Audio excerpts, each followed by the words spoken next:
Kalau orang-orang kira gue sama Kajo melek politik sekarang, nonton semua video Skinny dari dulu.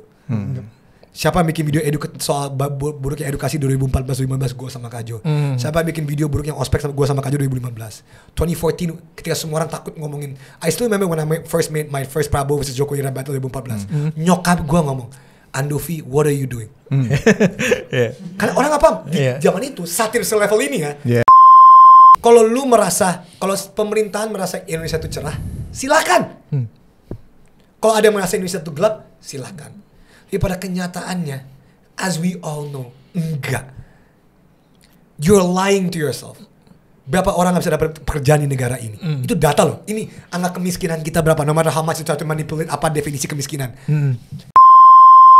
Kalau tahun 2029 pilihannya Prabowo Anies, Ahok Gibran, AHY Kaesang, pilih siapa? Oke, wow, dari RF Media 18. Kalau tahun 2029 pilihannya 1 Prabowo Anies, 2 Ahok Gibran, 3 AHY Kaesang. Oke, nomor what? No. Oke, kembali lagi di Unfilter bersama gue Tirta. Dan gue Vincent. Nah, kali ini kurang nasi goreng. kurang kenapa nasi goreng? Late night nasi goreng. Wow, someone did their research. Wow. Enggak, gue nonton. Gue nonton nasi dari zaman modus. Gue kaget. Men, Sen, lu jangan bohong. Lu suka lu masa bohong. Itu gede banget, men. Iya, di zaman itu. Iya, itu di gede zaman banget. Dan sesi late night nasi goreng itu yang nemenin gue lembur waktu di kantor sama teman-teman gue. Gue nggak tahu itu. Ada. Gue taunya modus doang. Dia nyegat tukang nasi goreng, terus dia ngobrol soal apapun Jadi itu, gitu. gue gak tahu apakah itu yang pertama atau enggak, tapi one of the earliest podcasts in Indonesia. Ya, Oke. Ya, Tapi yang terdokumentasi. Itu dokumentasi ya, dokumentasi. Tapi gue sama Kajo memutuskan untuk nggak melanjutkan itu. Iya, kali ini kita kedatangan Andovi Dalom. Terima kasih banyak Big Alpha ID. Dov, itu kacamata jatuh. Oh iya, sorry. Udah, oke, mulai lanjut. dengan ada gue dari persembahan nyanyian buat kalian. Oke. Terima kasih Big Alpha ID. No. Ribuan manusia kalian Edukasi. edukasi. Ya harus berima dong. Soal ekonomi. Nah. Itu sih. Itu hidup Big Alpha ID. Itu impromptu ya, kita nggak ngebahas. Nggak, tadi gue di briefing udah gitu. Nggak bercanda. Nah, Andovi ini kan kalau bisa gue bilang adalah the OG di YouTube sih menurut OG. Gua mengklaim itu sih kan. Kalau lu sebut creator Indonesia yang pertama kali main di YouTube, mungkin dia dan abangnya adalah yang pertama sih menurut gue. Iya. One of the earliest ya. Ada juga Eno Bening, Bayuska, Betul. Chandra Leo and the gang ya. Iya, kan tapi beberapa nama itu gitu. Iya.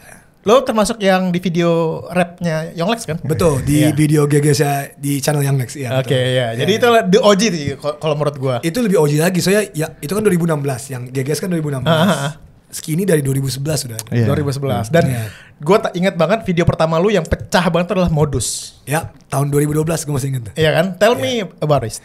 Nah, jadi Modus intinya, I mean this is a very long story. Nggak, maksud gue, kenapa terjun ke YouTube gitu untuk seorang mahasiswa hukum? Udah kuliah waktu itu belum? Enggak, jadi gue dulu bikin pas SMA. Gue SMA, my mom is PNS diplomat. My mom's diplomat yang jujur ya, PNS yang jujur. Gue garis bawahi. I'm very proud to say that. PNS diplomat yang jujur, rumah di Depok Timur. Emang PNS ada yang nggak jujur ya? Oke, gue berani banget ngomong itu karena ya itulah. Tapi banyak juga yang jujur, seperti nyokap gue. Unfiltered. Okay. So my mom's diplomat. Gue kecil ngikut nyokap gue kemana-mana ke KBRI. Postingannya pas postingan terakhir nyokap gue di KBRI New Delhi. Nah, gue SMA di India. Gue dulu pengen jadi penyanyi. My mimpi gue dari dulu, makanya terima kasih. Gue karena gue menunjukin kalau gue pengen jadi Kang Lidan adalah inspirasiku. Gue menjadi penyanyi. So zaman dulu karena gue nggak ada kenalan di dunia industri entertainment. Zaman dulu tuh gue nggak tahu how to make it in the industry. Dan gue merasa gue bisa nyanyi. Zaman dulu there was this website called youtube.com. Again, zaman dulu it was filled with cats and weird videos ya, lu tau lah. Temen gue waktu itu gue SMA dia, temen gue kayak, Andovi, why don't you just upload your singing videos on YouTube? Gue kayak, what is this? It wasn't a concept back then. There was people who sang on YouTube, kayak GAC dulu awal-awal, but it wasn't a thing. Gue upload video pertama gue tuh gue nyanyi cover. Gue main piano sendiri, gue otodidak belajar piano. Gue nyanyi lagu Imagine John Lennon, featuring I'm Yours by Jason Mraz. Itu video pertama gue. Jadi kalau tanya gue, why did I start YouTube? I wanted to become a singer. It's that simple. I was a 17-year-old kid in India. Kenapa nama gue Skinny Indonesian 24? I was the only Indonesian di sekolah gue di India. I was the only Indonesian and I was very skinny. I was like 42 kilograms. Makanya people call me Skinny Indonesian. Makanya nama gue Skinny Indonesian 24 because I'm the biggest fan of Rest in Peace Kobe Bryant. Rest in Peace Kobe Bryant. Jadi kayak itu sesimpel itu, nggak ada filosofi mendalam. Skinny Indonesian 24. Jadi melihat itu sebagai sebuah iseng-iseng ya, bukan yang sebuah iseng. Kalau orang kan melihat YouTube sekarang tuh adalah it's a proper thing. It's a job kan bahkan. And rightfully so. Zaman dulu dari namanya aja kelihatan gue gak serius. Sekarang if you wanna, I'm sure behind Unfiltered and Build Alpha, kalian dulu meeting dulu, pikirin dulu namanya segala macam. There was a think tank lah mikirin. Zaman dulu kayak nama-nama email zaman dulu. Paham gak? Skinny Indonesia, nama-nama game tag zaman dulu. Intinya gue nyanyi, yang nonton video cuman kayak 100 orang, itu pun cuman gue sama nyokap gue refresh. Itu doang. Long story short, gue lulus SMA di India, gue punya kayak 15 singing videos. Tapi gue private semua kecuali video pertama itu. Sampai sekarang masih ada my first YouTube video gue nyanyi. Gue bikin 15 video nyanyi, gue private semua karena gue malu jujur aja. It's very bad. I kept that one video to make sure kalau ini track record gue udah muat dari 24 Juni 2011. 2012 gue masuk FAUI. Pas gue masuk FAUI gue bikin konten judulnya 10 tips sukses masuk UI. Bukan karena gue mau, karena itu tugas ospek. Tugas ospek OKK UI gue bikin. Waktu itu flash disk gue hilang, zaman dulu pakai flash disk guys kalau kalian ingat. Flash disk gue hilang. Teman-teman gue suruh upload aja di YouTube. Kan lu punya channel YouTube nyanyi. Gue upload, tiba-tiba yang nonton 1.500 orang dalam satu hari, which is back then. Kalian harus paham ya. Kalian masih 1.500, Rizdi ketawain gue sekarang. Apaan sih 1.500 ngapain lu? Zaman dulu it was a thing. Tapi yang nonton anak-anak UI doang ya. Gue nonton 10, tiba-tiba kayak, lah kok ada yang nonton gue, terus kan ada video-video gue sebelumnya nyanyi kan, terus ada yang komen, daripada lu nyanyi dengan video jelek lu, dengan suara jelek lu bikin video-video kayak gini aja. Parodi waktu itu konsepnya. Nggak, zaman dulu tuh gue ngomong ke kamera, bikin sketsa. It was a very rare thing. Sekarang everyone does it. It was a very rare thing. Long story short, gue bikin video modus yang lu nonton. Karena because gue dari luar negeri, gue ospek, karena UI banyak ospek, ada OKK, ada ospek hukum. Nah di PMH, di Penima Mahasiswa Hukum, gue anak luar, gue anak bukan anak luar, gue anak dididik di sekolah internasional. Ketika ketemu sama orang, gue kayak yo what's up, how are you? Hey what's up, how are you? Nah gue gini juga ke cewek. Dengan tidak maksud apa-apa. Gue kayak hey my name is Andovi, what's up? Siapa? Oh Nina, what's up Nina, how are you? Sekelilingnya semua kayak siapa sih? Coba ini modus. Dan gue kayak I didn't understand. Gue balik, gue ketemu kakak gue Kajo waktu itu semester 7 Fisika Nuklir UI. Di Kajo kan Fisika Nuklir UI, dia kayak, Andovi, kamu tuh paham sekarang to understand Indonesians, this is a different culture. You can't just go around apalagi ke perempuan kayak SKSD kayak lu bakal dikira. Tapi kan Kajo, Andovi di sini enggak untuk I'm not doing this to get numbers. Iya, tapi kulturnya beda. Gue marah, gue nyalain handycam gue, zaman dulu handycam. Gue nyalain handycam gue ngomong kamera modus. Itu adalah video pertama lo yang viral ya? Itu yang paling viral, gue ngomong modus. Di saat itu kan kakak gue bingung, adanya ngapain sih ngomong ke kamera. Ingat ya, sekarang semua orang ngomong ke kamera, tapi zaman dulu kayak what's happening gitu. Berarti itu angkatannya Marcanda yang ngamuk-ngamuk itu ya? Bahkan sebelum. Jadi 2012 gue ngomong. Masih aneh kan itu. Gue ngomong ke kamera, kakak gue, nah itu video pertama Kajo masuk. Karena Kajo gila, adanya ngapain? Nah ada sketsa kan? Kan gue ngomong ke kamera, sketsa. Jadi ada sketsa. Gue pakai jakun gue, Kajo pakai jakun fisika dia. Kita sketsa kayak, lu mau ngapain? Ke kantin fisika UI? Modus. Jadi it became a thing. Nah, that blew up in the UI circle. Tapi it also blew up outside of the UI circle ya zaman dulu ya. Disitulah Radit nonton video itu. Radit tadi kan juga senior gue di UI.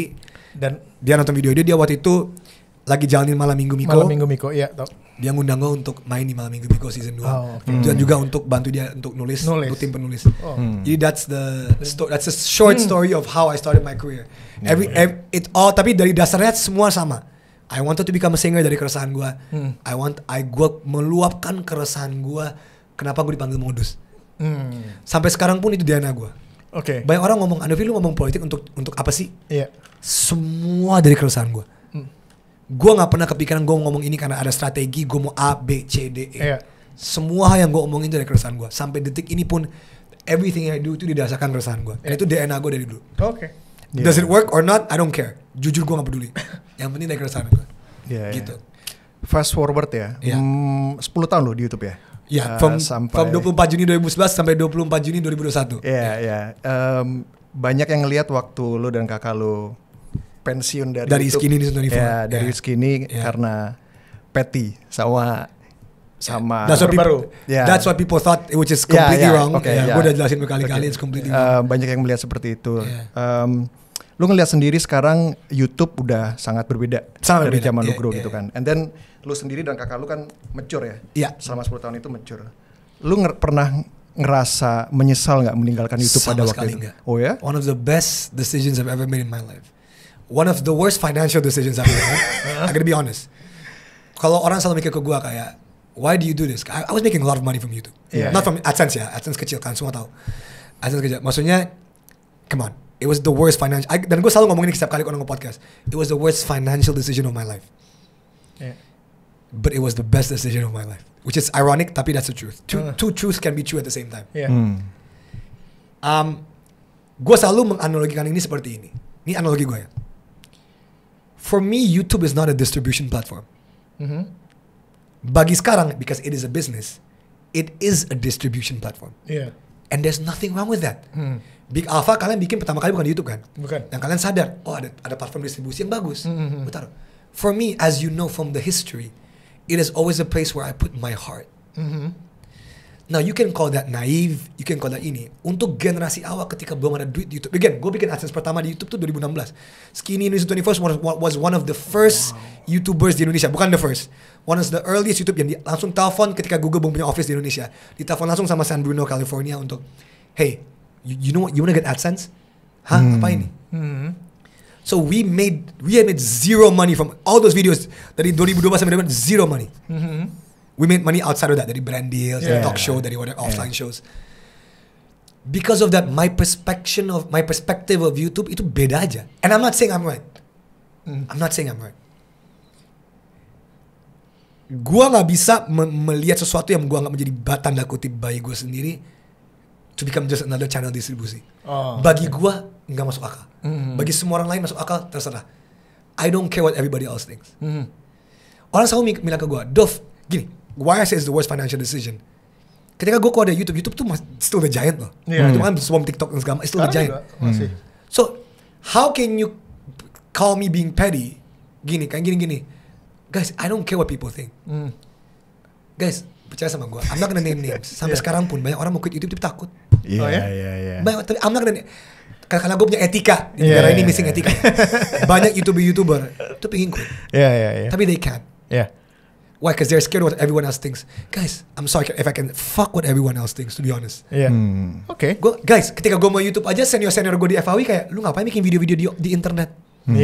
Itu fakta loh. Betul. Lu ngapain bikin video-video di internet? Terus gue ngomong, gue salah apa bikin video di internet? Pas gue keluar YouTube, lah kok lu keluar YouTube? I never operate on what everybody else thinks. Is it sometimes right? Yes, sometimes wrong. Iya, financially wrong. Gue ngakuin. Karena kita di Big Alpha, jadi gue ngomong finansial. Tapi I don't care. Apa yang lebih penting dari money?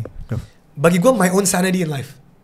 Bagi gue, I'm not saying money is important. Money is very important. Again, gue gak mau gue hypocrite. Duit penting. Terima kasih dan Mad for Coffee datang.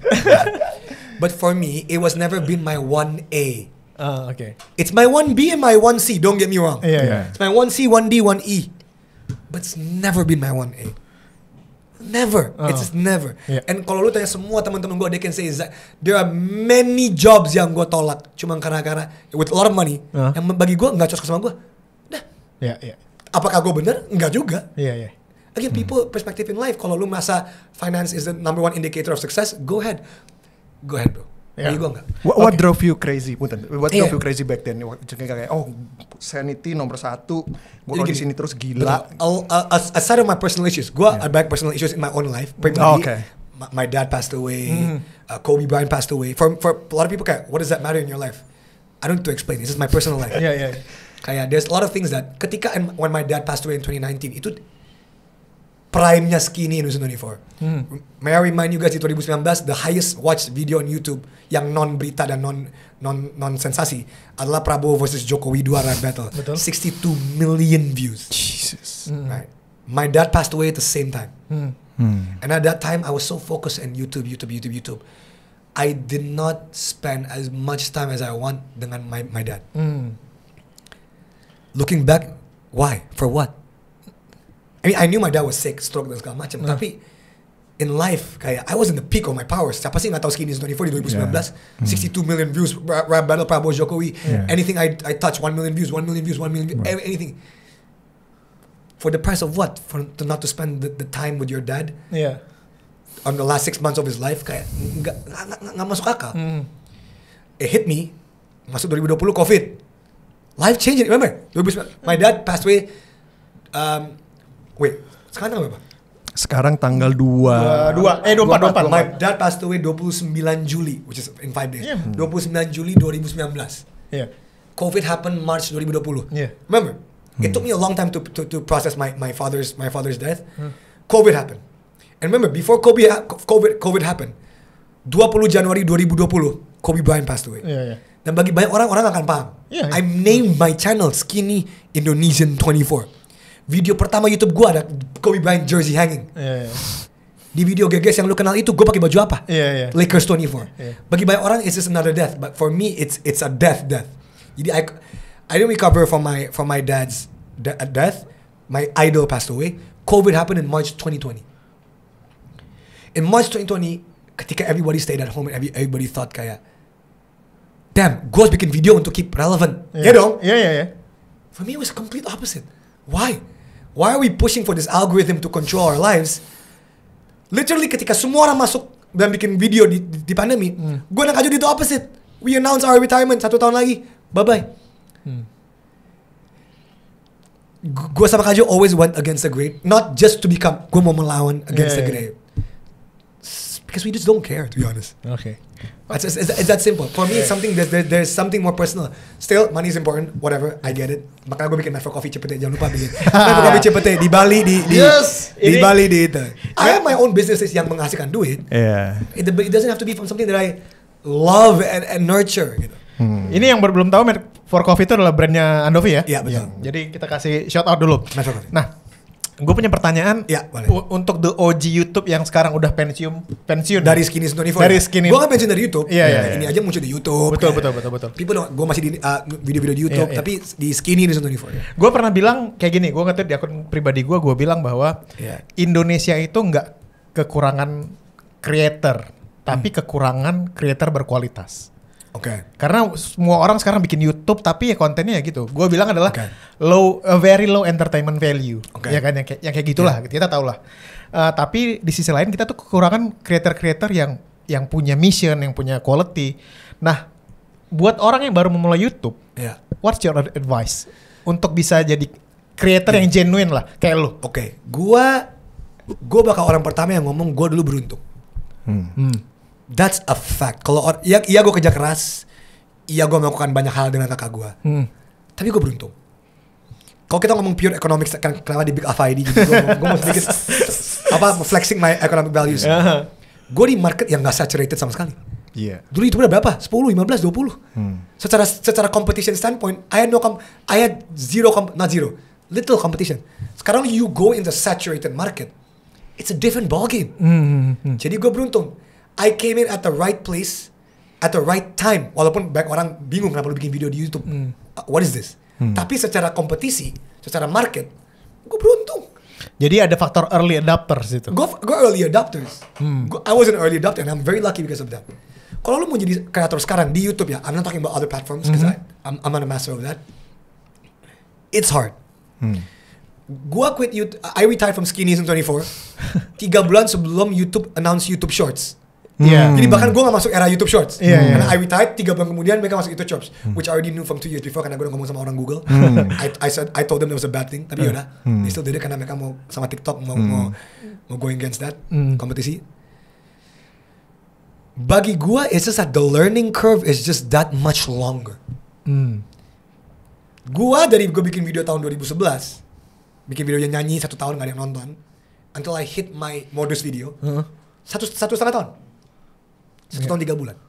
Sekarang, again, there are always exception to the rules ya. Tadi gue ngomong general rule. Sekarang the learning curve might be minimum 5 years. Lu jangan ekspektasi lu berkarya di YouTube secara konsisten ya. Ini, kalau lu konsisten, value, genuine, do what you want, belum tentu 1-2 tahun make it. It's just the runway. Kalau kita ngomong bahasa VC, runway-nya tuh duit, dana runway. Kalau VC kan butuh duit. Runway untuk berkarya itu sekarang jauh lebih panjang. By the simple fact, marketnya udah tersaturated. It's that simple. It's simple economics, simple math. Yes, there are exceptions to the rule. Orang yang satu video, wow, blow up pasti. Tapi they're the exception, not the rule. Salah satu cerita yang gue selalu ulang kemana-mana ketika gue talk show ke mahasiswa. One of the best examples of this, dan orang yang gue sangat hargai adalah Nessie Judge. Tahu Nessie Judge? Terror. She's in the same generation as me, by the way. Same generation. She made videos from early as 2012, 2013. Tapi she blew up with Neror di 2016, 2017. It took her 5 years sampai kalian tahu Neror Nessie Judge. Tapi she created the same content as me in 2012. Nah, Nessie, gua bahkan bisa dibilang I was the exception to the rule back then. Gua exception to the rule back then loh. Sekarang it's really hard to be that exception to the rule. The fact of the matter is, look, you can still be a genuine and valuable content creator. It's gonna take longer. That's the fact. That's the fact that that's the fact yang people need to understand. Enough about skinny. Enough about skinny. Kita ngomongin politik. Ini menurut gua. Ini adalah alasan kenapa kita undang Andovi ke sini. Gua nggak tahu apa yang terjadi di belakang, tapi buat gue yang dari luar, political awakening-nya Andovi itu baru kelihatan mungkin beberapa tahun terakhir. Gua nggak tahu kalau itu sebelumnya udah ada gitu ya.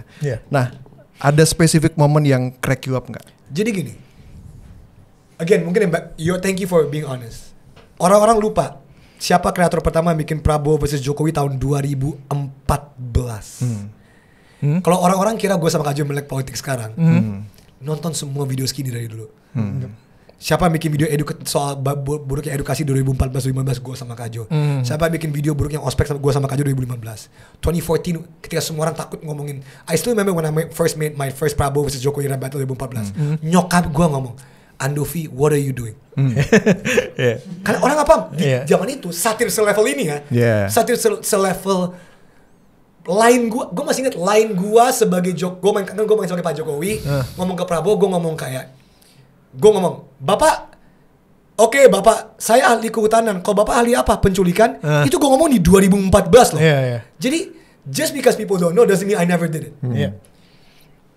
Gue dari keluarga yang sangat peduli politik. Nyokap gue PNS diplomat jujur. Nyokap gue tahu semua kebobrokan kementerian-kementerian, khususnya kementerian luar negeri. Banyak orang baik di kementerian luar negeri, tapi banyak orang wing. Bokap gue adalah aktivis yang ditangkap oleh Soeharto di tahun 77 di Malari. I grew up not in an entertainment household. I grew up in a political household. Cuma karena orang tahu gue dari modus pun, people think it's a funny video. Modus itu gue mempertanyakan loh. Kenapa ketika gue ngomong halo ke perempuan lain, gue dianggap modus negara ini? Satir. Itu sebenarnya gue mempertanyakan suatu keadaan. DNA gue sama itu dari dulu gue mempertanyakan suatu keadaan. Kebetulan keadaan yang paling hancur di negara ini adalah politik. Kebetulan aja. Prabowo Jokowi 2014, Prabowo Jokowi 2019, Anies Prabowo Ganjar 2024. Rap battle ya, gede-gede. Di luar dari itu gue bikin apa? DPR musikal 2021. Gue bikin polarisasi musikal 2024. Politics has always been in my DNA. I love politics. Politics is such. Ini yang gue bingung. Ini sedikit out of topic ya. Orang Indonesia suka drama. Kita tuh cinta banget sama drama. The biggest drama in Indonesia is politics. There's a disconnect. Kenapa kita nggak bisa mengambil orang-orang yang apatis politik, yang cinta drama, untuk kesini nih? As you guys know, there's no drama like political drama. The backstabbing, the love interest. Kalau gue bisa bahas ini, the money, the ini. Gue bingung kenapa orang Indonesia yang notabene suka drama. Kita suka drama ketika ada orang ini berantem, ini. Politik, gue gak suka. The political, the backstabbing political, the love, that is insane kalau lu tahu, kalau lu benar-benar tahu ya. Anyway, back to politics. Mungkin lebih naiknya ketika gue sangat vokal di pemilu kemarin. Di kemarin gue sangat vokal. Apalagi dengan konstitusi kita, ya ampun. Dia hancur-hancurin di langkai. Dan terlebih lagi mungkin karena gue masuk narasi bersama Najwa Shihab, orang langsung mikir. Tapi DNA gue dari dulu. Tapi tapi I always care about politics karena for me politics is fun. Bukan cuma politik Indonesia, politik luar negeri juga fun banget. Wah, American politics, my God. House of Cards ya. di luar dari politik di real life, gue suka House of Cards, Game of Thrones, West Wing, semua political drama shows I love. Karena it's real life. Gitu. Iya. Oke. Berarti dengan segala persinggungan lo dengan politik, udah ada yang nawarin untuk masuk nggak? Udah, gue sama Kaju udah nawarin masuk dari 2019. Ke partai? Iya, 2019. Again, karena gue beretika, gue gak akan ngomong. Betul. Tapi 2019 gue sama Kaju pun 2024 ditawarin jadi wali kota somewhere, wakil wali kota somewhere, wagub somewhere tuh ada tawarannya. Serius. Kaju juga yang bilang, You guys said no. Kalau gue nggak. Oh, oke. Kaju saya, gue nggak di level itu, I said no karena bagi gue, again, gue nggak mau jilat ludah sendiri, makan ludah sendiri. Maybe one day I'll get into politics. Tapi as of this moment belum. Iya. Karena to be honest, gue merasa imposter syndrome. Gue nggak kuliah ilmu tata negara, gue nggak kuliah politik. Siapa gue untuk? Gue sangat merasa imposter syndrome loh kalau kayak who am I? Gue nggak. Karena politik kan is about civil society, lu sebagai jadi ketua RT dulu. Iya. Kenapa lu tiba-tiba mau jadi wali kota kalau lu nggak paham cara menjadi ketua RT, ketua RW, camat? There's levels to civic society yang kita harus paham. Iya. Gue nggak mau untuk sekarang. Oke. Tapi di level di mana yang dibutuhkan adalah the power of influence sama mungkin sedikit moral, lu nggak tergiur untuk masuk. Ya maksudnya lu mungkin bisa belajar di dalam seperti yang banyak orang lakukan betul. Karena mereka diambil sama parpol mungkin karena kemampuannya buat influence orang. Iya. Elektabilitas. Masalahnya adalah gue tuh balik ke gue sendiri. My MO, my modus operandi has always been dari keresahan.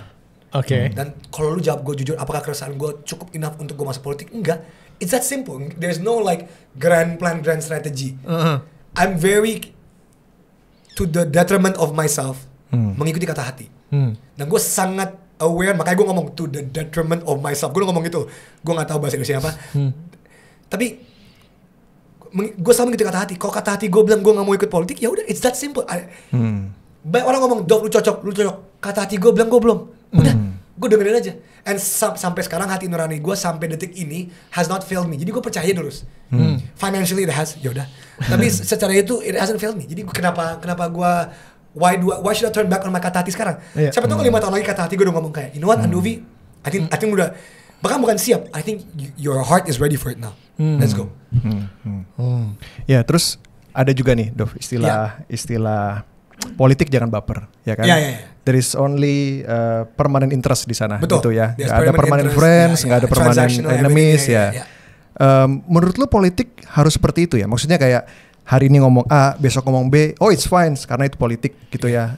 Dan banyak orang yang bilang kayak, ini politik, lu jangan baper dong, lu harus bisa ngikutin tanpa harus marah gitu. Pendapat lu tentang statement itu gimana? Just because something itu seringkali dilakukan doesn't mean itu harus. Itu dua hal yang berbeda. Iya, politikal kita transaksional. Iya, politikal kita interest kanan kiri. Just because it is that way doesn't mean it has to be. That's a very idealistic standpoint and view in life. Tapi apa sih namanya kata ideal? Ideal literally means what we aspire to be. Iya dong? That's literally the meaning of orang ketika ngomong, lu jangan so idealistic. To be ideal, idealnya kita semua sehat. Idealnya kita semua bahagia. Kan namanya juga ideal. Bahwa kita nggak mencapai itu doesn't mean kita tidak mencoba mencapai hal tersebut. Sila kelima kita, keadilan sosial bagi seluruh rakyat Indonesia. Kurang idealis apa pernyataan tersebut? Apakah kita adil sosial negara ini? Tidak. Apakah kita bilang ke founding fathers kita, goblok lu, nggak pragmatis lu? Lu nggak tahu kah kalau negara ini harusnya transaksional kepada Belanda dan Jepang waktu itu kayak gini-gini? It doesn't have. The reason why it's idealistic is because we aspire to be that way, no matter how many times we gagal. Literally the meaning of ideal adalah itu. Bukan meaning harafiahnya ya. Tapi keadilan sosial bagi seluruh rakyat Indonesia, for me it's one of my favorite, if not the favorite Pancasila. Karena it's the most idealistic statement ever. Karena pada kenyataannya tidak ada keadilan sosial di negara ini. Tapi we still write it down. Is it because we're stupid? No, it's because we aspire to be it. Itu yang menurut gue yang harus dibedakan gitu. Jadi ketika semua orang ngomong ke gue, tapi kan Dov pragmatis, nanti kanan ke kita mungkin iya, doesn't mean ya kalau kita ngomong gitu, kalau kita ngomong spektrum ekstrim satu lagi, ya semua orang juga bunuh orang. Ya udah ngapain ada hukum? Kalau lu pemikirannya sangat pragmatis dan nihilism, lu kalau kita bawa di extreme spectrum, oke, lu bunuh orang, oke, value orang ini berapa? Tinggal dibayar aja lu dengan uang, right?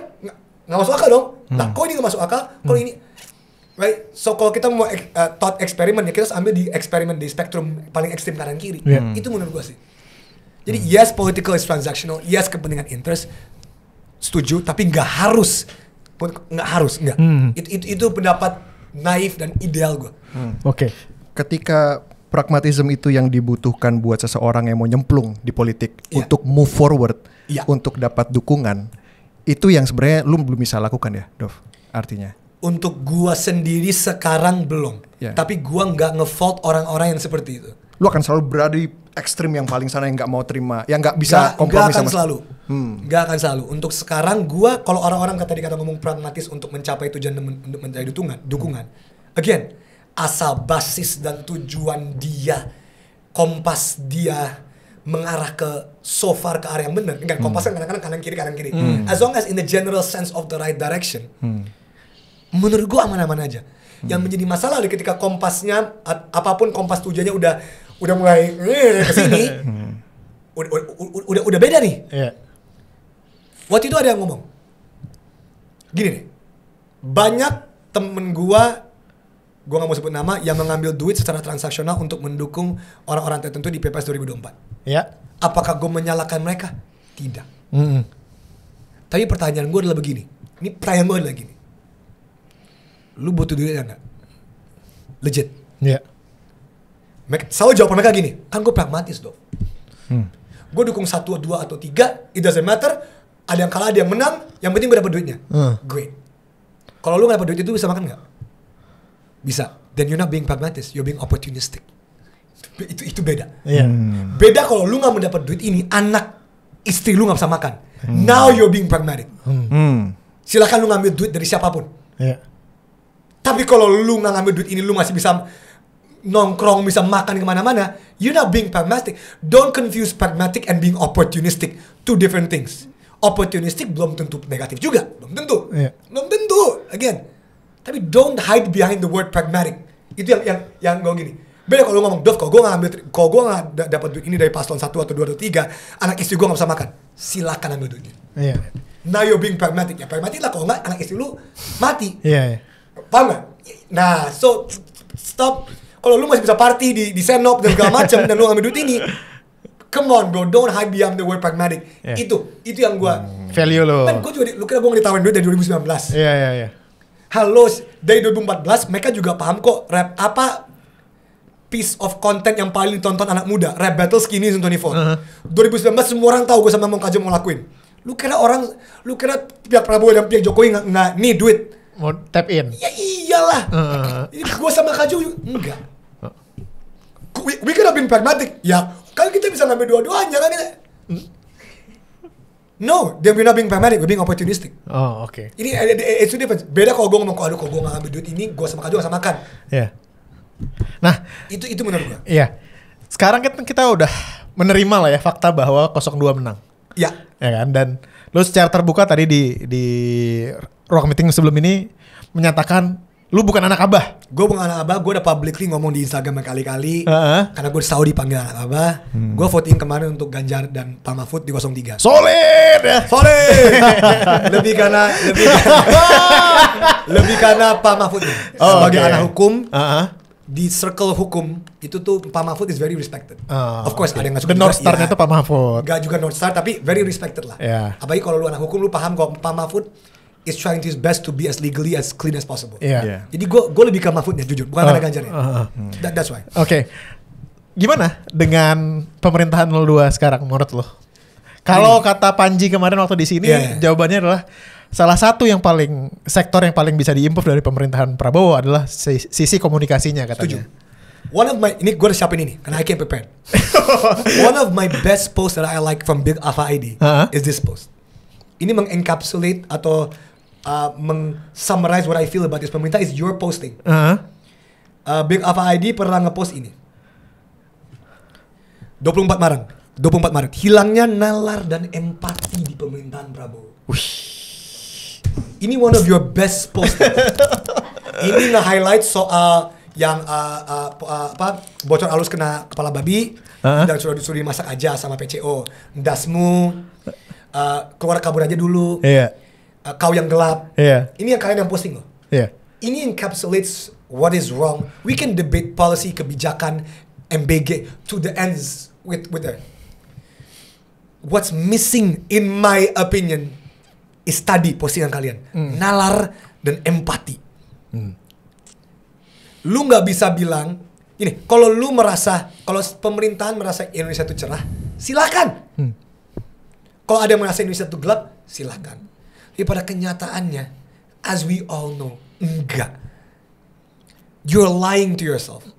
Berapa orang nggak bisa dapat pekerjaan di negara ini? Itu data loh. Ini angka kemiskinan kita berapa? No matter how much you try to manipulate apa definisi kemiskinan. Where is the nalar? Where is the empathy? Where is the sense of itu yang kalian posting? Itu hilang menurut gua. Bener kata gue setuju apa aja, komunikasinya, nalar empatinya. Kalau soal kebijakan, he said, she said, ayo kita debat. Debat the numbers. Tapi nalar empatinya, hilang, men. Itu menurut lo itu isu leadership, ya? Apakah itu come from the top atau kayak yang di bawah berusaha untuk protecting yang di atas sehingga kayak yang di atas punya kayak blur sama kondisi yang di bawah? Menurut gue, you cannot only say that it is blame of the leadership, karena ini gue honest to God ya, gue ngomong gini. Kalau kita ngomong soal pemerintahan 02, gue tidak akan dari 2014 pun gue hidup Jokowi. Dari 2014 gue Jokowi. Kenapa? Karena Prabowo for me will never have my vote because of his HAM issues. For me, historical HAM issues. Tetapi apakah gue mempertanyakan bahwa Prabowo mau negara ini jelek? Enggak. Prabowo very nationalistic. He wants this country to be better. Apakah caranya menurut gue kadang-kadang salah? Iya. So I never question Prabowo's patriotism. I never question. But for me, you can't blame me if I question his HAM issues. Makanya gue selalu ke Kamisan, nggak selalu. Gue terkadang gue ke Kamisan, gue dukung apapun masalah kontras dan HAM di negara ini. Very important to me. Oke, ini satu. Jadi gue melihat Prabowo pun dalam sisi yang full. Yang jujur dan tidak yang sisi full. Kalau kita ngomong soal leadership. Adalah Pak Wakil Presiden kita tercinta. Subjek yang sama-sama kita bahas. Emang kenapa? Nggak tahu. Kan tadi kan kita ngomong soal enggak, maksudnya emang apa yang salah sama Mas Gibran? Tidak ada yang salah. Nggak ada yang salah. Hidup Gibran. Menurut gua kan lu ngomong soal leadership. Iya. Kalau soal leadership, I don't know. Oke. Gak juga soal leadership, tapi juga bawahan juga ke atas. Gini. Gue pintar dikit. Iya, harus dikurasi nih kata-katanya. Harus gue kurasi kata-katanya. For me, Prabowo debatable bagi gue. Debatable. Kecuali masalah HAM ya. Itu I don't debate that. For me, wakil presiden kita yang gue sangat hormati, kurang. I don't care for him at all. I didn't say I don't like him. I don't say I don't like him. Like itu beda ya. I don't care for how he got the process of it. Kayak kita nggak usah the process, putusan MK lah. The Yeah. process. Look, is he privately a great guy? I don't know. Again, gue tuh setiap kali gue ngomong soal politisi, gue tidak pernah mempertanyakan kepribadian orangnya. Betul. I'm sure he's a fun guy tuh, jago main futsal juga. I'm sure. Lah, ya dong. Masukin gol tuh jujur, gue aja nggak bisa seperti itu ya. Gue anak basket, gue kalau tendang, gue yakin kiper gue bakal ngalangin itu. Gue yakin kalau kiper gue ya. Kalau yang jatuh itu karena beliau emang jago. Oke. Setuju? Beliau emang jago. Ini adalah orang yang nyokap gue diplomat. I know how to speak. Nyokap gue diplomat. Oke. Nothing you can say. Can be used against you. Oke. Gue juga mau wakil presiden kita tercinta dan terhormat. Tapi proses dia gini. Proses kalau kita balik ke YouTube, balik ke dunia entertainment. Proses is very important. Banyak anak muda zaman sekarang di dunia entertainment merasa segalanya tuh instan. Kita bikin konten instan, terkenal, dapat duit. Itu aja di dunia entertainment udah masa demikian. They don't know the harsh truth of editing your own videos. Ingat, dulu sebelum Skinny News 24 gede, yang syuting, ngedit semuanya tuh gue sendiri sama Kajo. there's a process to become whatever it is. Regardless of hasilnya. Regardless of hasilnya. Iya. Kalau lu udah mencederai proses untuk mendapatkan suatu hasil, Menurut lo itu unnegotiable ya? menurut gua itu unnegotiable. Oke. Jujur banget. Oke. There's a process to things. Hargain lah. Iya.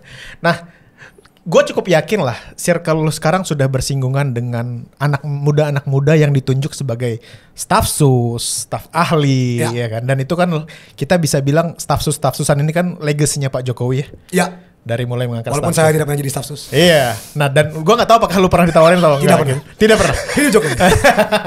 Nah, sekarang itu tapi dilanjutkan oleh Pak Prabowo kan. Iya. Meskipun levelnya nggak di, lu kan ada staf susnya Pak Jokowi langsung yang staf sus Milenial. milenial. Iya. Itu kan Gua nggak tahu. ada Ya, di ya. Prabowo. Sekarang kan. ada lagi. Tapi staf sus itu masih ada untuk Iya, menteri apa segala Iya. macam. Iya. Dan kita nggak bisa bohong lah, staf sus itu kan kadang sering dilihat sebagai upaya balas budi ya. Ya. Karena udah The ikut transactional politics yang kita bahas. ikutan capek selama pemilu. How do you see it? Melihat kan pasti kan beberapa juga temen lu kan. Gua kalau lu balas-balas budi menjadi staf sus, kalau nggak makan anggaran yang besar sih gua nggak masalah ya.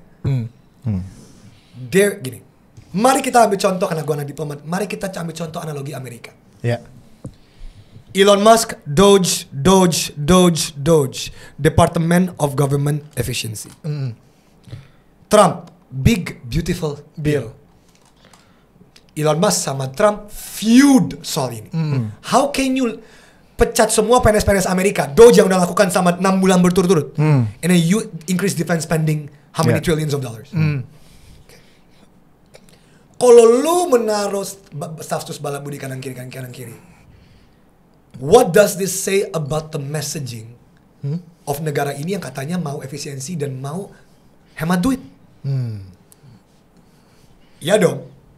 Kecuali bisa dikasih argumen bahwa ketika ada status ini, nih budgetnya itu relatively nggak impactful kok. Kecuali kalau you give me an economical and transactional business argument, kalau ketika status atau siapapun ini, dan banyak dari mereka ngomong kan, kami dari gaji, kami dari ini, loh, bukan soal gaji. Iya. Kan ada duit logistik yang keluar, duit security, duit transport. Yalah, come on lah. Kita anak SD nggak paham soal kalau logistik. Lu kira ketika staff sus ini nggak dibayar hotelnya, itu budget dari mana? Dan emang mereka harus dibayar hotelnya, bukan gua nggak mau dibayar hotel ya, enggak. Itu standar. Ketika ada staff sus dari pemerintahan gitu, harus ada logistik itu dibayarin, bensinnya itu tentu. Gua bukan anti itunya. Tapi what is the messaging here? Balik ke komunikasi. Kalau kita lagi benar-benar nggak efisiensi, gue udah dengar banyak cerita dari gue karena gue beretika dalam segi ini ya, dalam segi basket gue nggak beretika. Lakers 2026 NBA champion. Gue bukan paling so etik ya. Gue cuma nggak mau sebutin nama-namanya aja. Iya. Gue bukan nge-plug ya. Gue punya acara namanya Save Novi. Iya. Save Novi. Save Novi, oke. Setiap hari Sabtu di Marfokovic Cepete acara Save Novi. Nothing to do with Save Novi. Acara Save Novi itu acara content creator, acara diskusi-diskusi tebak-tebak karya. Nothing to do with politics, lu bayangin. Nothing to do. Setiap kali habis acara, ada PNS datang ke gue coy. Ceritain soal kegelisahannya di pemerintahan. Kak, aku bisa ngapain kak? Ini.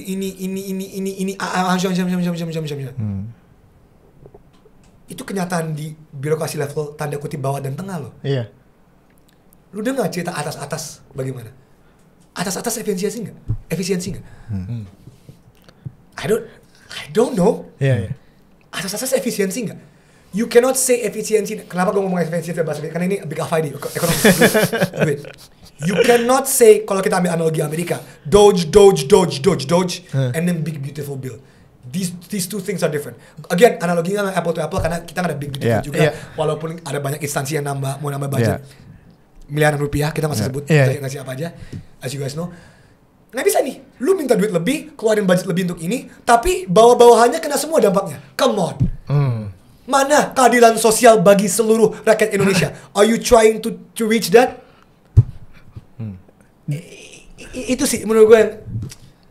Lo tidak melihat isu meritokrasi di dalamnya? Enggak. Iya, gue melihat isu meritokrasi, tapi meritokrasi becomes a slippery slope. Siapa gua untuk bilang orang ini nggak cocok, paham nggak? Yeah. Siapa gua ya? Yeah. Kalau ada institusi yang kita terpercaya untuk mereview merit mereka, beda. Gue paling benci gue ngomong, orang ini nggak cocok jadi ini, orang ini cocok ini. Siapa Andovi dalam proses untuk ngejudge? I don't know your lifestyle, siapa tahu lu. Tapi masalahnya kan sekarang kita nggak ada sebuah badan atau institusi yang kita percaya untuk memverify apakah orang-orang ini cocok atau enggak, dan mereka meritable atau enggak. Iya. Kan nggak ada. Tapi makanya I stay away from this. Apa mereka cocok atau enggak? Apakah I stay, karena gue nggak tahu, jujur. You don't do moral judgment ya? I don't do moral judgment. Siapa tahu orang ini benar-benar belajar dan suka itu. Oke. Paham nggak? Iya. You never know. Iya, oke. Bisa bahas 1,5 jam nih, gue suka nih. Big apa ini? Unfiltered. Gue tau gak yang paling gue suka dari tadi apa? Intensity-nya dia. Oh iya. Intensity-nya dia gue suka. Dan gue nggak tahu itu datangnya dari mana. Apakah dari anger atau dari isu yang lain? Gue nggak tahu. Tapi yang gue lihat dengan mata kepala sendiri adalah anger itu sekarang ada di generasi muda nih. Mereka yang baru meletek politik, ya kan? Lu bayangin orang baru buka pintu rumah udah berantakan. Betul. Ya kan? Dari masa muda mereka yang menyenangkan dihadapkan sama kejadian seperti ini. Ya. Perkenalan mereka sama politik di Indonesia tuh buruk lah ya gitu. Dan mereka udah merasa lawan gitu kan. Itu approach yang bener nggak? Menurut gue approach, ini gue sangat bias ya. Approach apapun yang datang dari emosi sangat benar. Kecuali tapi dengan caveat harus didukung oleh logika dan rasional yang benar. Emosi lu boleh use that emotion, man. The best stand-up comedians that I know, everything comes from here. Siapa tuh? Dave Chappelle, Panji Pragiwaksono. All the issues are issues that hit their heart first. Tapi harus didukung dengan rasionalitas dan strategi yang oke. Itu kelemahan yang gue sampai sekarang juga. Kadang-kadang gue terlalu emosional, gue nggak rasional. Right? Tapi menurut gue nggak apa. This anger is very warranted in anak-anak muda. Di luar dari situasi politik ya, di luar situasi politik, anak muda juga marah dengan situasi dan kondisi mereka. Lu bayangin, we were told all of our lives, sekolah yang benar, kuliah S1 yang benar, lulus dapat pekerjaan, beli rumah. Yeah. That's impossible nowadays. Guys, I came from a middle class family. Nyokap gua PNS. Yang jujur. Rumah 1 di Depok Timur, bukan rumah di Pondok Indah, di Kemang, di Menteng. Rumah 1 di Depok 2 Timur. Itu orang jujur tuh. Jujur. Naik setiap kali ke Gambir, ke Deplu, naik kereta. Terima kasih banyak. Ini jujur ya. When I became successful, gua masuknya ke upper middle class secara duit. Tapi again, not from my parents. My parents helped me educationally. I love you, mom and dad. But they never helped me specifically financially. Gue tuh selalu ngomong, gue upper middle class secara education. Karena nyokap gue ngasih gue opportunity dan bokap gue untuk sekolah di luar negeri because of kerjaan ya. Not because of nyokap gue punya duit untuk ngasih. Jadi gue privilege educationally, yes. Gue aja susah beli rumah. Coba ini. Apa kalau gue udah beli rumah? Udah. Kredit? Iya. Tapi bagi gue aja susah loh. Dan again, my house isn't some 300 meter persegi house. My house is a 100 meter persegi house di Cerende. Better than most people's homes in Indonesia, by the way. And I know that. Ini bukan Andovin komplain soal privilege. Enggak. I realize I am privileged. Titik ya. The full stop. Tapi kalau gua aja yang upper middle class financially, susah. Bayangin the young middle class now, yang told all their lives, you were told, lulus Unpad, kerja di perusahaan yang bagus, buy a house. Kalau nggak ada bantuan dari orang tua dan keluarga, susah nggak sekarang anak-anak muda zaman sekarang? Udah ekonomi susah, boom, politically masuk all this bullshit. Gimana orang muda nggak stres? It's crazy. Apalagi dengan kebijakan. Kita di luar dari ngomong kebijakan rumah-rumah gratis yang 15 meter kuadrat itu ya. Kita nggak usah ngomong gitu. Ini di luar itu ya.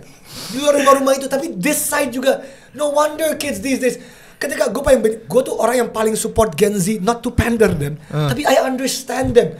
We millennials, gue 94, we had a chance. We had a chance. We followed the dream, sekolah yang benar, kerja yang benar, beli rumah, nyicil. Lu nanya hal yang sama ke Gen Z. Udah unreachable buat mereka. Masih bisa kalau lu keluar kota ya. Masih bisa. Again, ke kota-kota luar masih bisa. Tapi kan if you wanna live in the big cities, well, come on bro. Gara-gara kita sering bikin konten di Big apa ya? Kita kan meng-capture juga emosi-emosi yang muncul ya dari followers kita di Instagram, di TikTok, di Twitter. Dan majority yang berhasil Big Alpha capture itu sekarang sudah bentuknya pesimisme di generasi muda. Dan menurut gua pribadi ini berbahaya nih. Sangat. What do you think about it? In one way, I understand wholeheartedly mereka pesimis. In one way. Tapi in another way, there's a reason why ada quote, gue lupa dari siapa, please correct me. Hope is the most dangerous thing you can have. Karena kalau lu punya Shawshank hope, Redemption.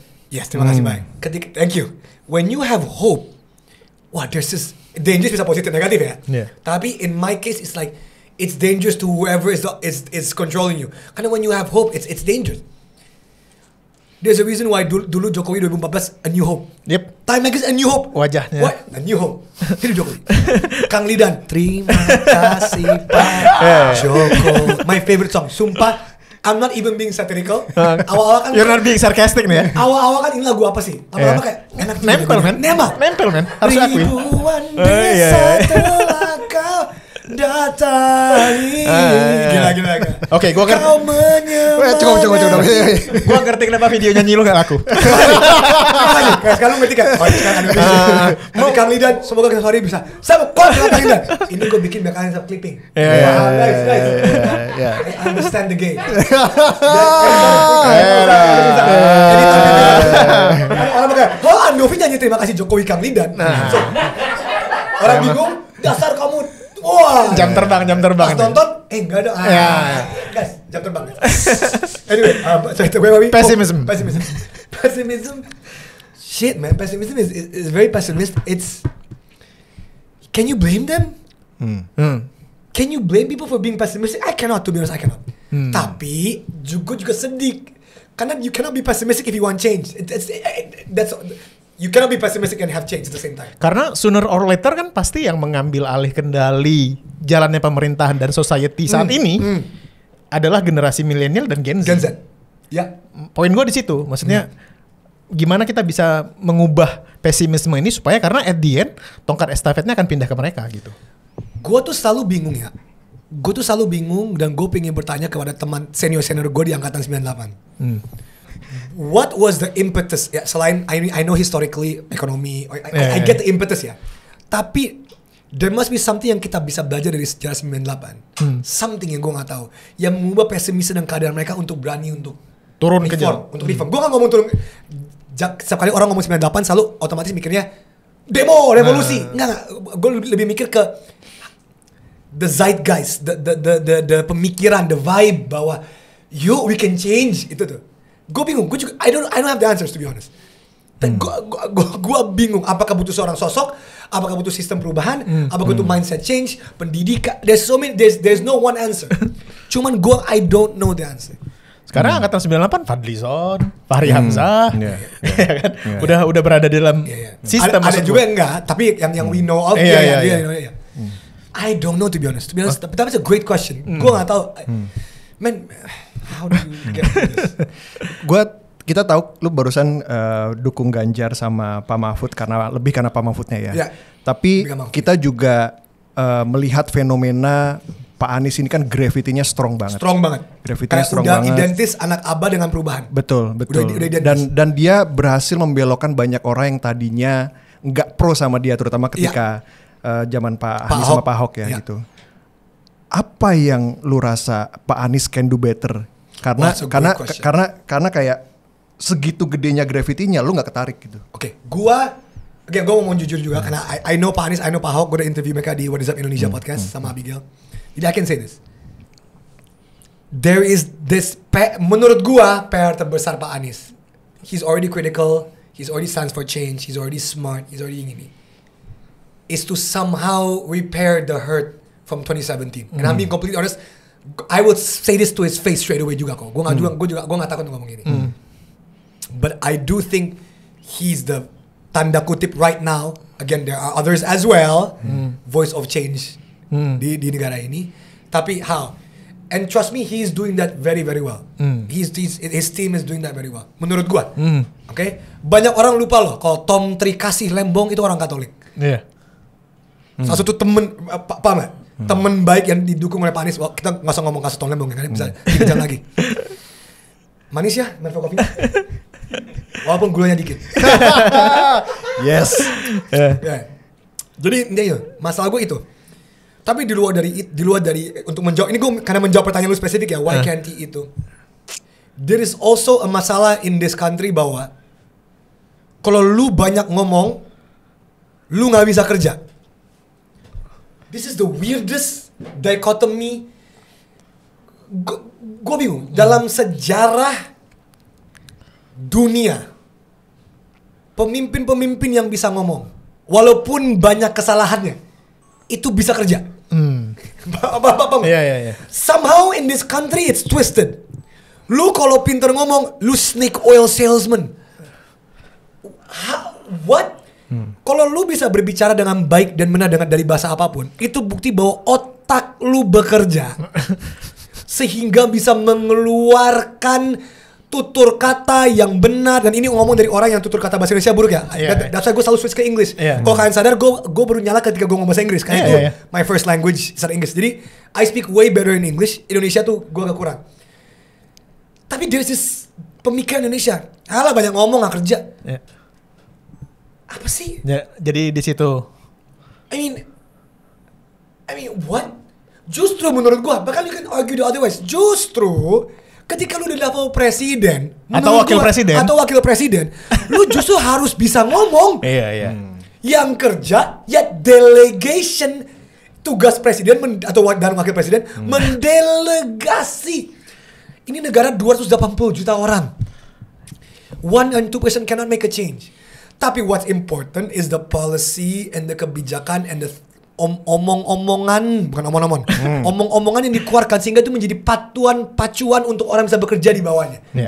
Tapi in this country kayak, alah bang ngomong, kerja aja. Do you expect Pak Anies Baswedan untuk turun lapangan tiap hari? Is that what work looks like to people? It is. Pak Jokowi bisa masuk gorong-gorong. Oh iya. Hidup Jokowi. Tapi mereka udah the views udah di misconstrued sehingga bekerja itu physically. Right. Yes, itu bekerja. Gue sangat menghargai orang yang bekerja di lapangan 100%. Tapi di titik tertentu kita harus memisahkan antara orang yang kerja di lapangan sama orang yang emang berpikir, meng-layout strategi, pondasi, visi misi. Tapi in this country somehow it's reversed. Dan sama ini di luar dari masa 2017 Ahok, Anies, ini yang menjadi halah banyak ngomong. Gue udah dengar banyak orang yang nggak suka 02 juga, nggak suka 03, tapi kayak Anies halah ngomong doang dia. Terus emang dia harus ngomong, emang harus ngomong. Paham gak sih? Role-nya emang memaksa dia untuk itu gitu. Emang man, Bung Karno had to speak. Even though you can argue Bung Hatta yang did the work, arguably. Tapi Bung Karno needed to speak. The power of your speech is so important gitu. To unite the people. Ketika lu ngomong misalkan, gue diplomatis. Ketika lu ngomong kata-kata seperti endasmu, itu tuh efeknya loh. Itu efeknya loh. Maksud gue kayak lu pemimpin gitu. Menurut gue ya.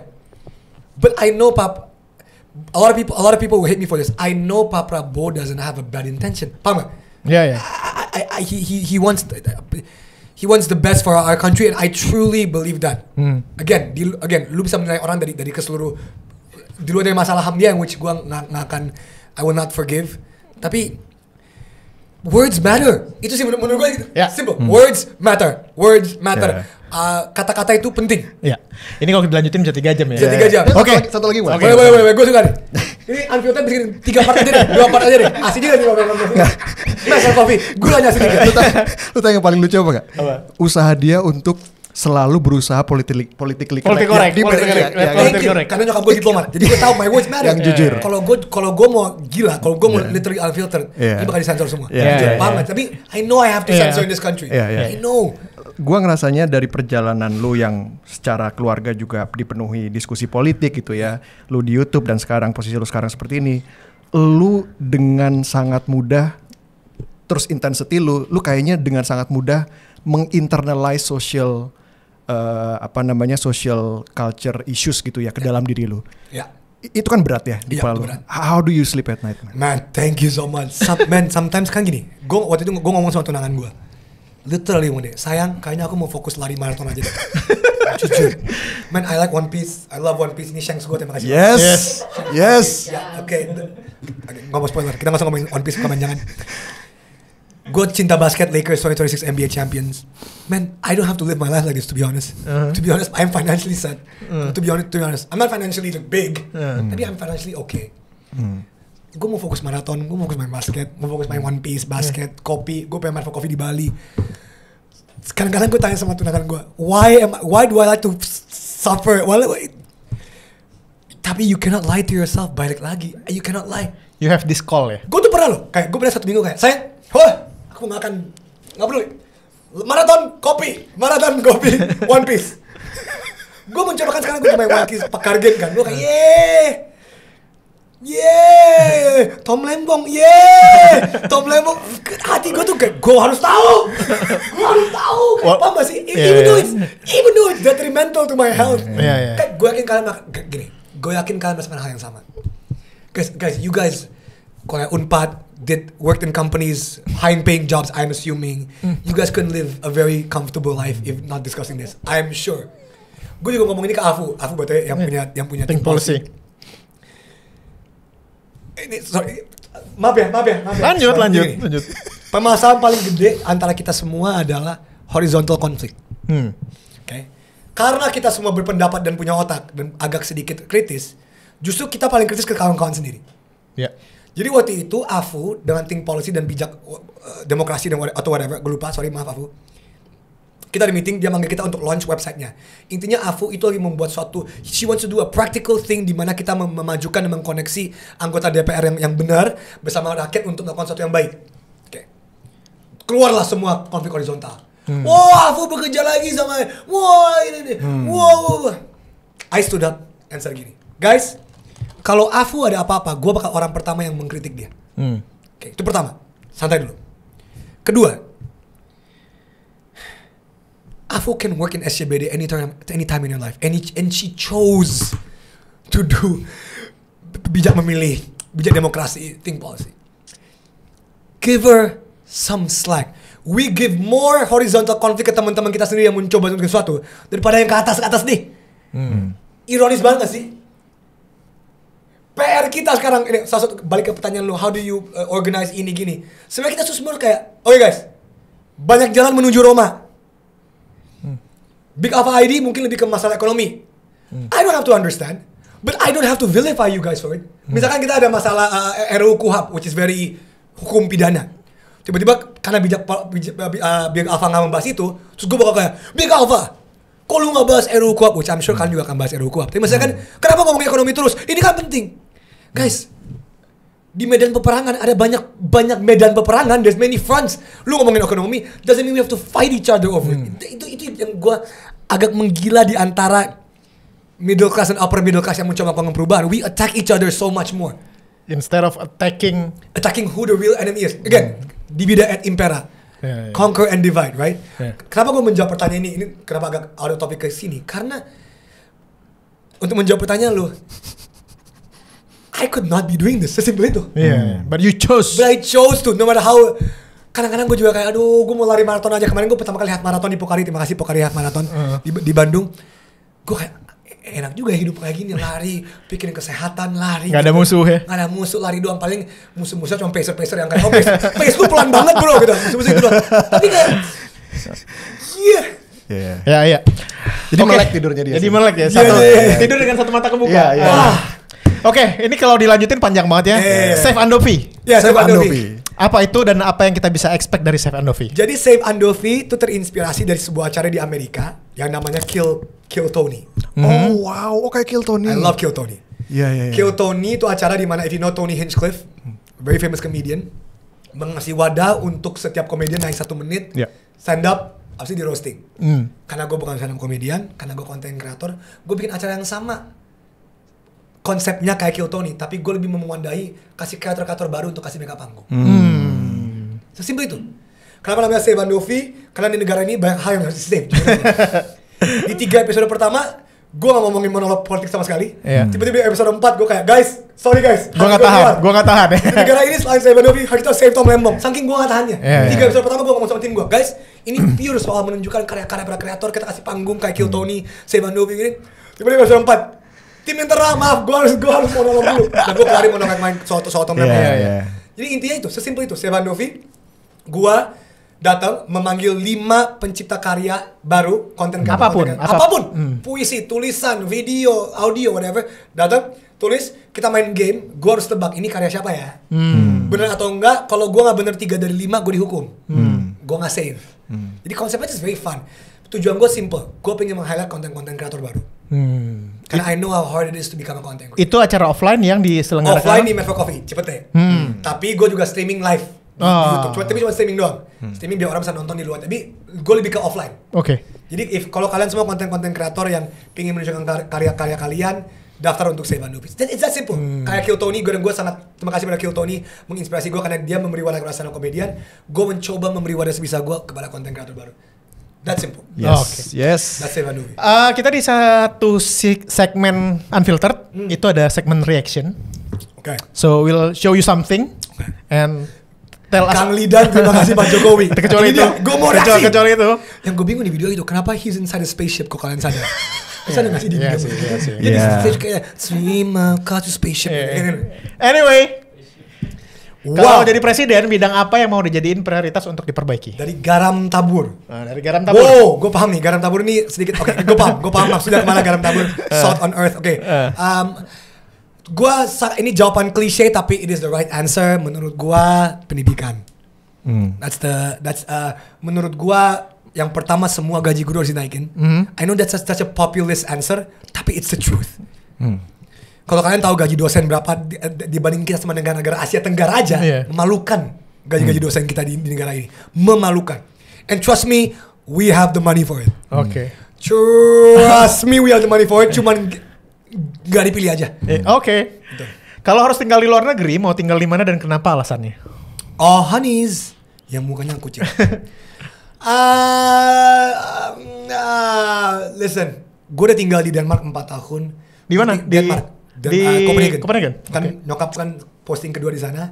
Gue di posting ketiga, sorry. Gue udah tinggal di Norwegia, Oslo 4 tahun. Gue tinggal di India 3 tahun. Survive ya lo di India? I love India. I love India. मेरा नाम अडोबी है, आप कैसे हो? मैं तुमसे प्यार कैसे हो? Untuk sekarang jujur karena gue lagi into One Piece banget. Jujur banget nih. Jepang. Karena gue lagi lebih One Piece TCG. Gue mau ketemu Oda, gue mau ke Kumamoto. Lebih karena One Piece sih, jujur. Oke. Next. Kalau tahun 2029 pilihannya Prabowo Anies, Ahok Gibran, AHY Kaesang, pilih siapa? Wow. Dari RF Media 18. Kalau tahun 2029 pilihannya 1 Prabowo Anies, 2 Ahok Gibran, 3 AHY Kaesang. Nomor what? No. I love Ahok, tapi karena wakilnya gue gak akan pilih. Itu deal breaker betul. Deal breaker. Siapapun nanti yang berpasangan dengan dia nggak. Deal breaker. I love Ahok, tapi kalau pasangan beliau yang saya hormati, tidak. Oke. Kaesang nomor 3. Iya dong. Sama-sama anak presiden loh. Jujur, kalau kayak gini, 1.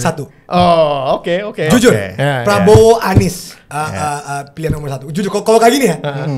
Tapi my ultimate dream team, and please Pak Anies Baswedan, Pak Basuki Cahayapurnama, and all your internal team, make it happen and put your egos aside.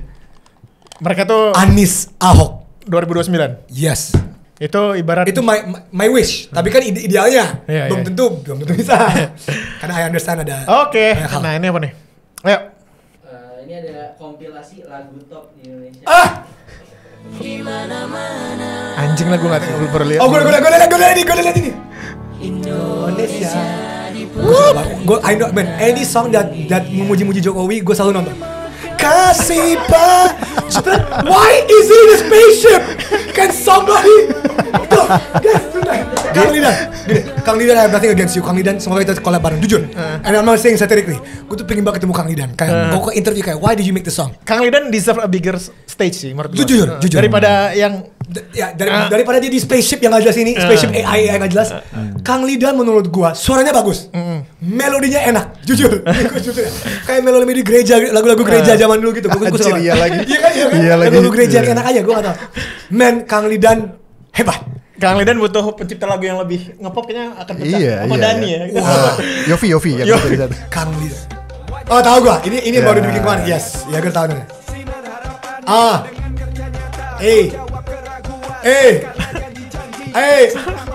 Oke. Man, Next. gue tahu ini. Gue tahu Ini semua gibran. lagi. Ini gue tahu semua lagi. Kenapa lu tahu semua sih? Man, gue tuh sangat mengikuti yang gini-ginian. Ini lagu. Bukan, ini kan.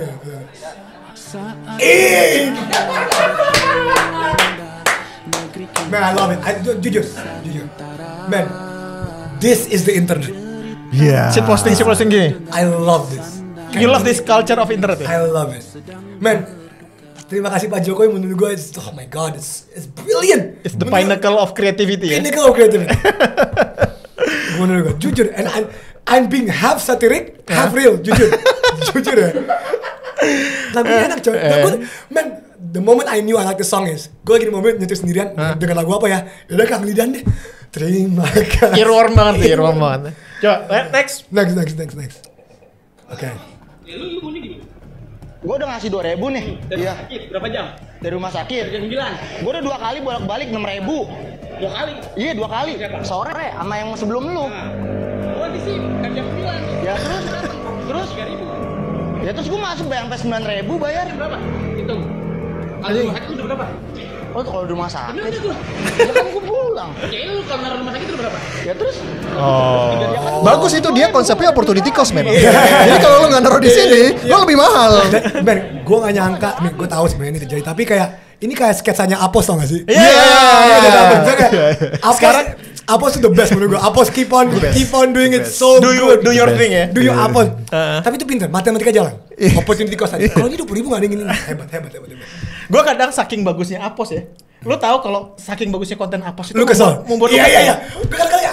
lu tahu ini konten tapi anjing lu kesel gitu. Itu tuh Iya. tanda bagus banget gitu. Apos genius menurut gue. Ya. Alah ini lagi. Oh ya gue nonton nih. Lihat ya, semua jokes politik gue tahu. Tadi yang non politik gue kayak, hah? Iya. Algoritma gue udah di sini man, udah. Gue main. Kayak jujur ya. Terakhir. Dan tadi Yang tadi dulu. Yang tadi dulu. Jujur pertama suara Melly Goeslaw dan Giring Niji masih sinting bagus ya. Yes. Nah, itu bukan mic bagus loh, itu mic DPR loh. Iya. Kan mic DPR kan sering mati. Oke, dengan mic sekecil itu suara bagus. Melly Goeslaw sama Ate Melly sama Giring Niji masih oke. Tapi apakah itu panggung yang tepat untuk nyanyi? Ini tepat sekali. Orang buat nonton bokep juga pernah. Masa nggak boleh nyanyi? Gini, and I'm being completely honest. This is nothing compared to what they actually do. Ini menurut gue positif loh. Ini jujur. Orang bilang kenapa lu harus nyanyi? Daripada lu tidur, Daripada lu bikin policy yang aneh-aneh. daripada lu bikin posisi aneh-aneh, nyanyi. Dan thank God nyanyinya bagus. Iya. Beda kalau tiba-tiba pakai daripada terima kasih Pak. Nah itu dah. Tapi jujur bagus soalnya. Dan ini jujur ya, gue tuh fans banget sama Giring. Gue tuh Niji Oji. Oh, biarlah Iya. ku rela. Yuk, Next. Terakhir. terakhir. Ratusan SPKLU rusak akibat besi tembaga dicuri dan jadi masalah baru bagi ekosistem kendaraan listrik. Jadi kalau kayak gini kayak nggak bisa nyalahin Mas Wapres ya sebenarnya. Iya, nggak ada. Kita nggak bisa point finger Nggak ke bisa pemerintah sih. juga sih. Ya. Nggak bisa. Ya ngasih ide deh. Pasti pelaku fenomena. Gue nggak mau baca. Wah. Gue udah baca. Istilahnya tuh rayap besi. Iya. Rayap besi emang. Ya udah gitu aja. Ya. Dovi, thank you banget. Thank you, man. Too good. Man, thank you. Gue minta maaf kalau ada kesalahan. Ini kesalahan Indonesia, budaya Indonesia. Kesalahan kata-kata, tutur kata gue yang salah. Too good. It's too good. Too good. Thank you Semoga banget. ini bukan jadi episode terakhir lu main kesini. Unfilter 2. Unfilter 2 bisa. boleh. Terima kasih buat kalian yang udah nonton. Jangan lupa like, subscribe, dan komen. Nanti kita akan collab dengan Andovi lagi. Dan Bye. like dan follow Big Alpha ID on Instagram. Yes. Itu harus. Bye. Bye.